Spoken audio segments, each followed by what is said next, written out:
بسم اللہ الرحمن الرحیم۔ حضرت حزقیل علیہ السلام، حضرت موسیٰ علیہ السلام کے بعد انبیاء کا طویل سلسلہ ہے جو حضرت عیسیٰ علیہ السلام تک پہنچتا ہے۔ صدیوں کے اس دور میں کس قدر انبیاء اور رسول مبعوث ہوئے، ان کی صحیح تعداد اللہ رب العزت ہی جانتا ہے۔ حضرت موسیٰ علیہ السلام اور ہارون علیہ السلام کے بعد بالاتفاق تورات اور تاریخ حضرت یوشع علیہ السلام منصب نبوت پر فائز ہوئے۔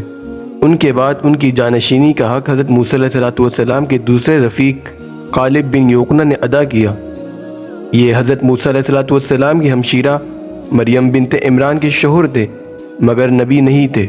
کہتے ہیں کہ ان کے بعد سب سے پہلے جس ہستی نے بنی اسرائیل کی روحانی اور دینی قیادت اور رہنمائی کا فریضہ انجام دیا وہ حضرت حزقیل علیہ السلام ہے۔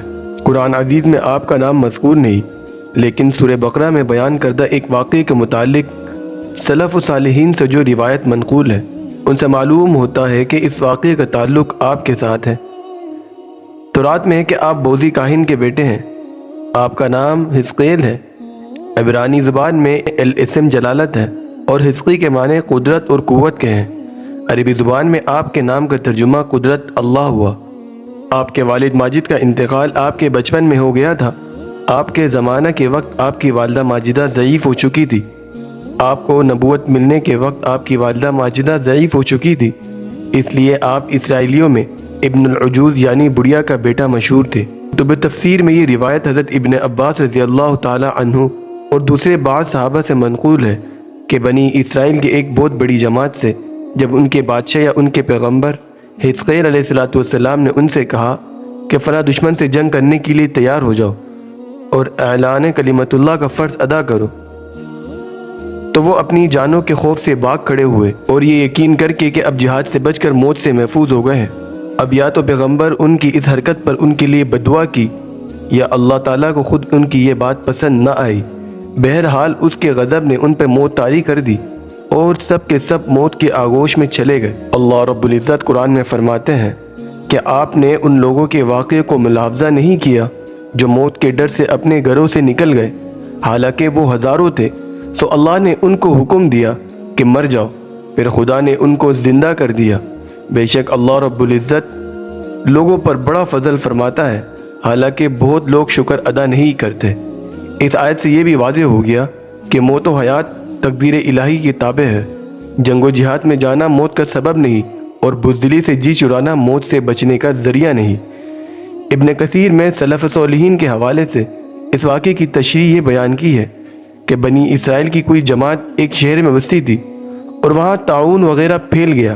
یہ لوگ 10,000 کی تعداد میں تھے، سب کے سب دو پہاڑوں کے درمیان وسیع میدان میں مقیم ہو گئے۔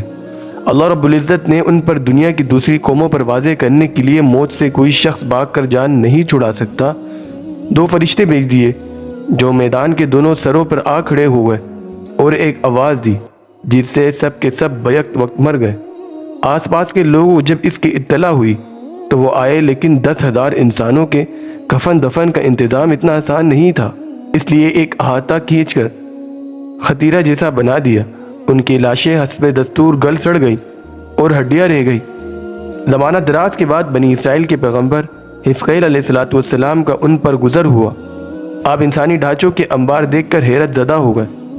بذریعہ وہی ان لوگوں کا پورا واقعہ آپ کو بتلا دیا گیا۔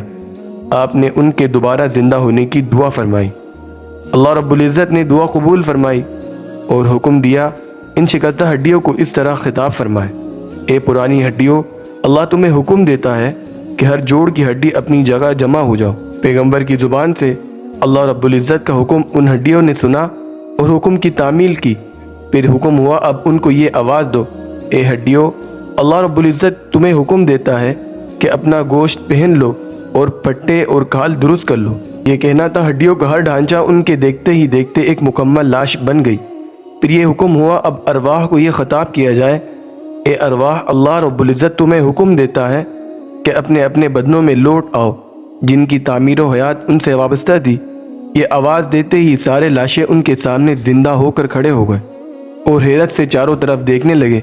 سب کی زبانوں پر تھا سبحانک لا الہ الا انت۔ ابن کثیر میں ہے کہ بنی اسرائیل کی جماعت دادروان کے باشندے تھے۔ جو شہر واسط سے چند کوس پر اس زمانے کی مشہور آبادی تھی، اور یہ فرار ہو کر انیج کی وادی میں چلے گئے تو ان پر یہ واقعہ پیش آیا۔ ربنا تقبل منا انک انت السمیع العلیم۔ ناظرین، آج ہمارا حضرت حزقیل علیہ السلام کا قصہ مکمل ہوا۔